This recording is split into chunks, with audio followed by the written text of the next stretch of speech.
व्यवस्था में बहुत ही, देखो जी आप देख रहे कितना पानी खड़ा हुआ है, कोई निकलने की निकासी नहीं है जी। सारा जो सा गेहूँ है देखो ही बोरियां भीगने लग रही हुई है।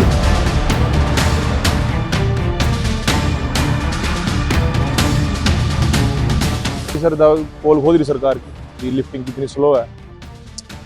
72 घंटे के दावे करने के बावजूद भी सरकार इसकी तरफ कोई ऐसा ध्यान नहीं, लिफ्टिंग नहीं।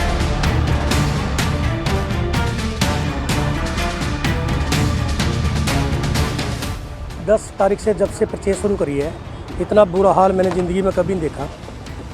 तो जब से परचेज हुई ना तो एजेंसियों के पास बारदाना कितनी बरमार मतलब वो है कि पूरा मंडी और पीछे चुकर के देख लो, ढेर के ढेर पड़े हुए हैं।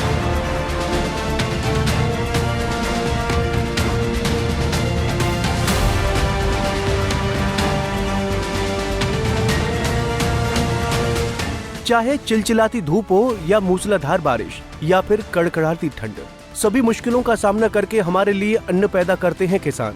लेकिन जब उनके लिए कुछ करने की बात आती है तो किसी के पास भी सिवाय झूठे वादों के कुछ नहीं होता। हाल में हरियाणा के बेबस किसानों को दोहरी मार झेलनी पड़ रही है। एक तरफ कुदरत के कहर से मंडियों में खुले आसमान के नीचे पड़ी फसलें भीग गईं, तो दूसरी तरफ बची कुची कसर आगजनी ने पूरी कर दी। ये तस्वीरें हरियाणा के रादौर, कैथल, सिरसा, यमुनानगर और कुरुक्षेत्र समेत अलग अलग जिलों से सामने आई हैं, जहां आंधी तूफान, बारिश और आगजनी ने किसानों की कड़ी मेहनत और अरमानों पर बेदर्दी से पानी फेर दिया। साथ ही सरकार और प्रशासन के बड़े बड़े दावों की पोल खोलकर रख दी है।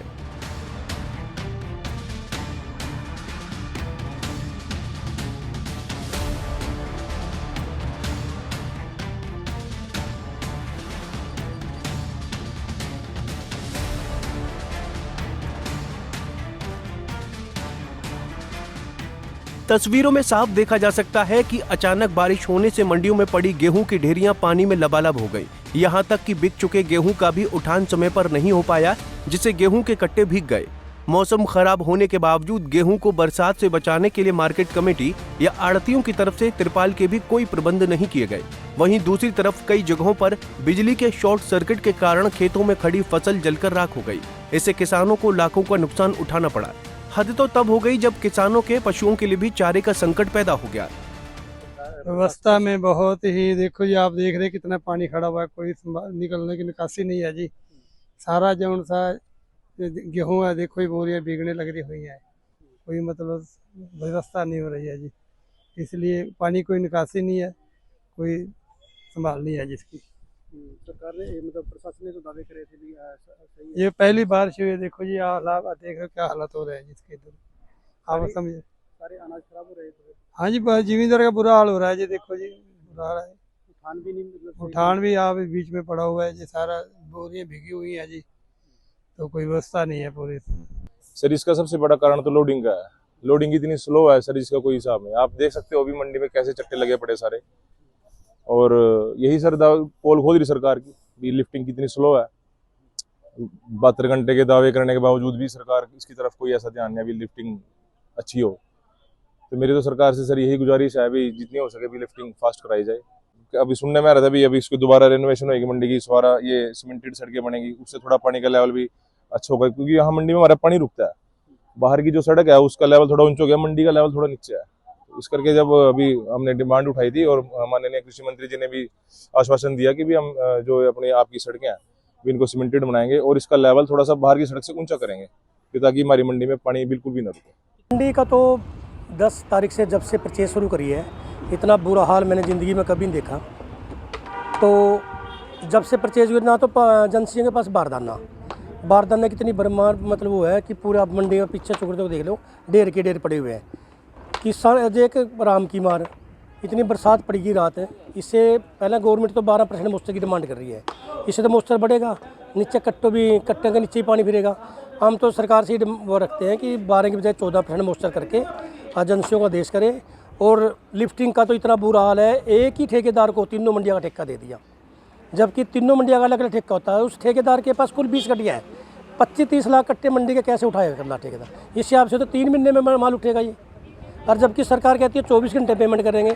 11-12 तारीख का माल तोला हुआ, 7 दिन आ गया आज। जब लिफ्टिंग होकर जाएगा, रेड लिफ्टेड होएगा, तभी पेमेंट का होएगी ना जमींदार खाते में। इस हिसाब से 3 महीने बाद पेमेंट होगी।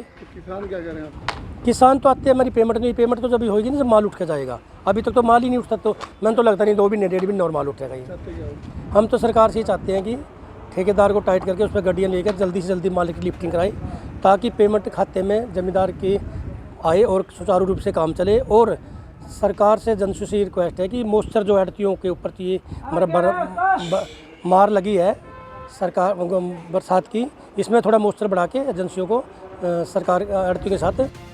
वहीं खेतों में आगजनी को लेकर हरियाणा सरपंच एसोसिएशन की राष्ट्रीय उपाध्यक्ष संतोष बेनीवाल ने बताया कि प्रशासन की तरफ से आग बुझाने के लिए किसी भी प्रकार का कोई इंतजाम नहीं किया गया। इसके साथ ही फायर ब्रिगेड की व्यवस्था भी नहीं की गई थी। ऐसे में किसानों के प्रति प्रशासन और सरकार की लापरवाही साफ नजर आती है। अब सरकार को चाहिए कि दोहरी मार झेल रहे प्रभावित किसानों को उनके हक का जल्द से जल्द मुआवजा अदा किया जाए। देखिए, मेरे को काफ़ी टाइम हो गया, क्योंकि जब मेरे को पता लगा कि आग लगी हुई है तो मैंने फायर ब्रिगेड को पहले फ़ोन किया था, और मेरे को लगभग 1.5 घंटा यहाँ पे पहुँचे हुए हो गया और एक फायर ब्रिगेड पहुँची। अब मैं तो कहती हूँ प्रशासन की इतनी बड़ी गलती है, क्योंकि हमने बार बार डिमांड भी रखी है, मांग भी की थी कि चोपटा के अंदर फायर ब्रिगेड रखी जाए, पर प्रशासन कोई सुनाई नहीं कर रहा है। आज जो नुकसान हुआ है, इतने किले, शायद 600-700 किले यहाँ पे जड़े हैं, तो उनकी भरपाई कौन करेगा? आज हमारा जो किसान है एक दिन निकाल के फसल पकाता है और पकने के बाद ये हालात हैं। तो मैं तो सरकार से और डीसी साहब से यही कहना चाहूँगी कि फायर ब्रिगेड का इंतजाम किया जाए, क्योंकि जो 45 है इसके अंदर बहुत बड़ी समस्या है, और सीएम साहब तक ये भी बात पहुँचनी चाहिए कि आज के दिन वो मुआवजा दे रहे हैं और फसल बीमा कर रहे हैं, कभी कुछ कर रहे हैं, तो इन किसानों का भी भरपाई करे किसी तरह, क्योंकि जो इनकी खेती थी वो जड़ी हुई है और आज बहुत बड़ा नुकसान हुआ है इनके। यहाँ पे किसान मेरे साथी भी हैं। लगभग कितने एकड़ फसल जल चुकी है? यहाँ पे जो फसल जली है शायद 400-500 किले, सिर्फ एक ही फायर ब्रिगेड पहुंची है, अभी तक कोई फायर ब्रिगेड नहीं पहुंची। और मैंने 3-4 बार यहाँ पहुंचने के बाद भी फोन किए, और उसके बाद में आगे से फोन आया कि फायर ब्रिगेड 2 और आ रही है, पर मेरे को 1.5 घंटा हो गया यहाँ पे आए, अभी तक कोई फायर ब्रिगेड यहाँ पे नहीं पहुंची है। 3 घंटा हो चुके हैं फायर ब्रिगेड, अभी आप मौके पे दिखा सकते हो कि फायर ब्रिगेड। अब ये साफ है कि किसानों से फसलों का समय पर उठान, मंडी में समुचित व्यवस्था और बारिश व आगजनी से बचाव के सरकार के बड़े बड़े दावे धरे के धरे रह गए हैं। ऐसे में जिम्मेदार सरकार और प्रशासन को किसानों की पाई का हिसाब देना चाहिए। Bureau report, Punjab Kesari TV. हमसे जुड़े रहने के लिए हमारे YouTube चैनल को सब्सक्राइब करें और नई वीडियो की नोटिफिकेशन के लिए बेल आइकॉन को दबाएं। अगर आप ये वीडियो Facebook पर देख रहे हैं तो लाइक जरूर करें और ज्यादा से ज्यादा शेयर करें। धन्यवाद।